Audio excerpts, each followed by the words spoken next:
আসসালামু আলাইকুম। দেখেন আমাদের হাকিমুদ্দির অবস্থা কিন্তু খুব ভয়াবহ অবস্থা। এই যে দোকান আর এই হলো যে আপনার যে নদী প্রায় সেম হয়ে গেছে। এই দোকান নদী প্রায় ঢেউয়ের সাথে সাথে সেম হয়ে গেছে। এই যে বাজার এই আশা করি আধা ঘন্টার ভিতরেই এখান থেকে 1 থেকে 1.5 হাত পানি বেড়ে যাবে। এই যে বাজারে ওই সাইড দিয়ে কিন্তু পুরাটা ভরা ভরা। এদিক দিয়ে একটু ওসা বাজারের মধ্যে, ঠিক আছে। এক একটা ড্যামে আপনারা লক্ষ্য করেন, এক একটা এই যে দোকানগুলো আজকে জানি না, আল্লাহ জানে কি হয়। এরা কিন্তু সব প্রত্যেক এই যে দোকানদার যে মহলদার যে সদাগর এই যে দোকানের কাছে আসে বসে রয়েছে, ঠিক আছে। এই প্রত্যেক দোকানদাররা তাদের দোকানের কাছে কাছে বসে আছে, দেখছেন কি পরিমাণ। আর গাছটা আমি একটু তাকান, এ দেখবেন কি পরিমাণ বাতাস, একটু দেখেন কি পরিমাণ বাতাস। যেমন বাতাস সকালে তো সেরকম বৃষ্টি, আবার আকাশের ওয়েদারটাও ভালো না, ঘনা মেঘে ঢাকা। আর একটু ঘুরে দেখা, এটা হলো যে আমাদের যে নতুন পার্ক, যে পার্কটা হইতে আছে, পার্কের অবস্থা দেখেন। এই যে পার্কের অবস্থা,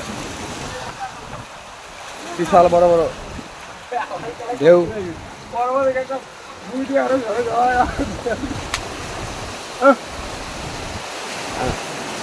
কাল রাতে প্রায় 4 থেকে 5টা দোকানের ইয়া সাইনবোর্ড উড়িয়ে নিয়ে গেছে, অনেক দোকানের টিন নিয়ে গেছে, অনেক বাসা পড়ে গেছে কালকে রাত্রেই ওদের এখানে। এই যে এখানে আমাদের এখানে যে এমবি তাসরিফ, কত এক নিয়ে এটা তাসরিফ এক ঘাটে আছে, হাতের উদ্দেশ্যে রওনা দেওয়ার কথা ছিল, পরে এখন আর যাবেন আজকে।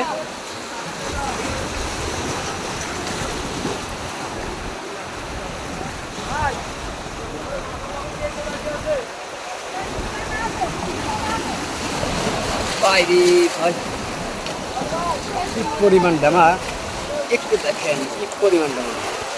ও ওখানে আবার খোলা হয়, একটু পানি করতে আছে।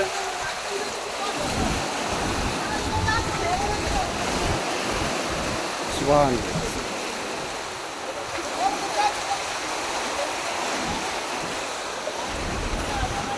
মামা, কিছু কথা মামা, আমের অনুভূতি কি?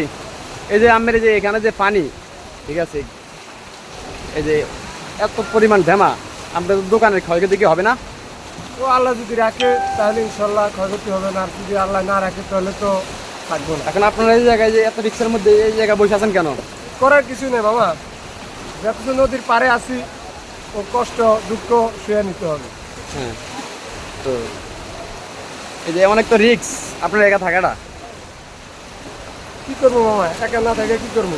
আমাদের তো আর উপরের লেভেলে কোনো হাত নাই, আর উপরের লেভেলে কোনো বিল্ডিং বা কোনো কিছু নাই। আমরা যে এখানে যাই বিলাসিতা করে ঘুমাবো। তুমি আমার ভিজুকা ঠিক আছে বাবা।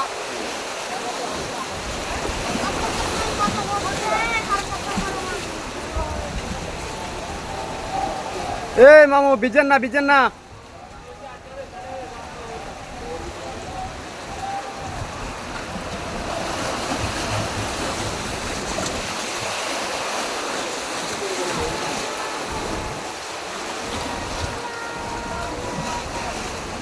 এই সাগর তুই ভাবি কর